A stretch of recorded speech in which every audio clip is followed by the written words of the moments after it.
Welcome. This is Lab 2, installing and configuring an ESXi host, and I'm Richard Golson, and I'm going to walk you through this. So you can see here that I haven't logged in yet, but I'm getting started. So I've gone to the NetLab site, hosted on the web, entered my credentials that I updated in a previous exercise, and hit my login.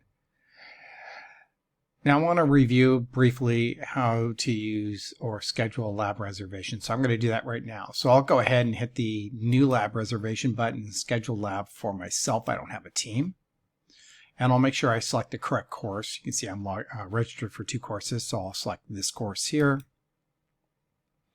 And in case you see 2 different content areas, we are working on the VSICM 7. So I'll select that.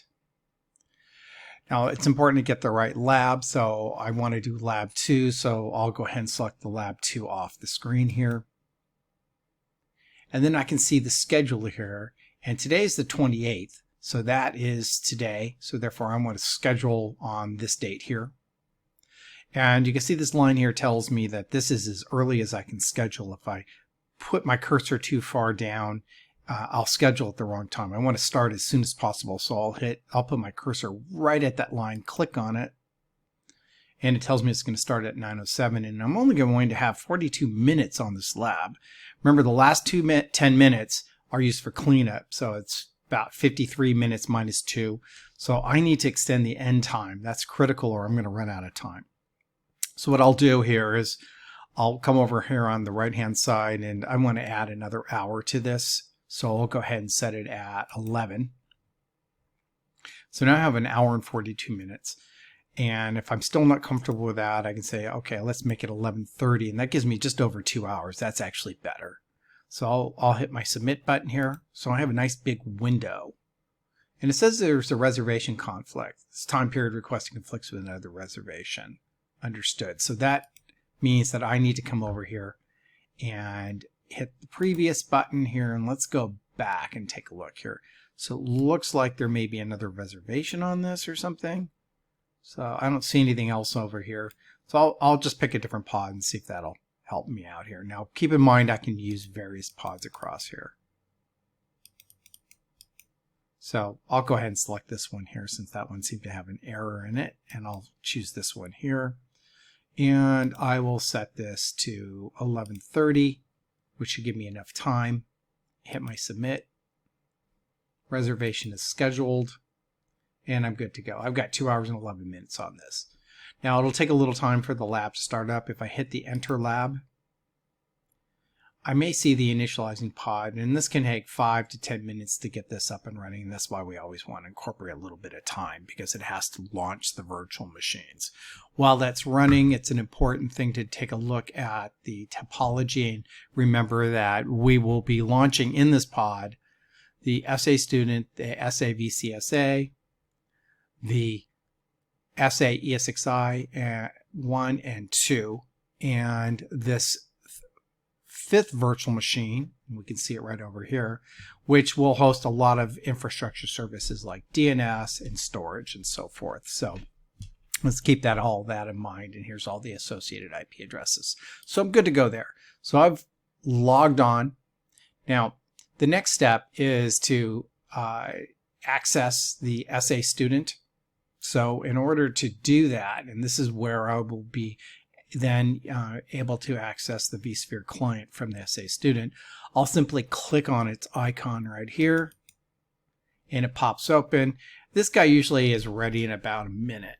So that came up pretty quick. And then I'll use the credentials that are provided with the lab, which is VMware 123. Hit my login. Actually, I'm looking at the wrong screen here. There we go. So VMware 123, I'll log in.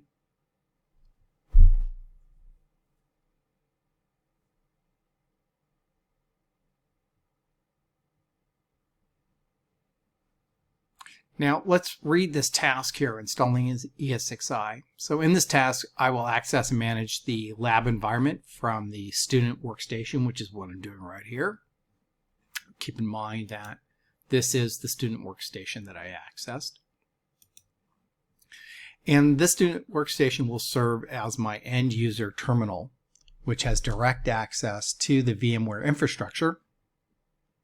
And so using this, I'll be accessing the vSphere client that's running on the VCSA, which is connected to my ESXi hosts and this infrastructure server here.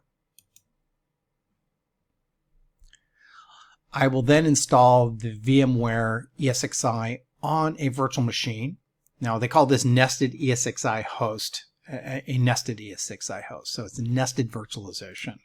So I'm going to put an ESXi hypervisor, install that directly on a virtual machine. And this is a bit uncommon. You don't see this too often. I mean, there's certainly nothing wrong with it, but in general practice, you would install the ESXi host directly on hardware, which is what this represents.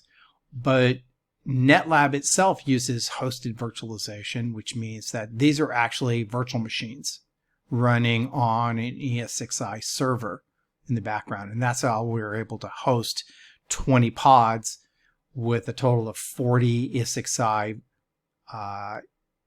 hypervisor hosts. They're all virtual machines. So everything in here that you see is representing a virtual machine. So that's that nested virtualization we're talking about here. So I'll be installing the ESXi hypervisor on that virtual machine. And I'm going to use the vSphere client to configure and manage this nested ESXi host. So let's go ahead and get that started in the next video. When we come back, we'll take a look at that in part B of this first task.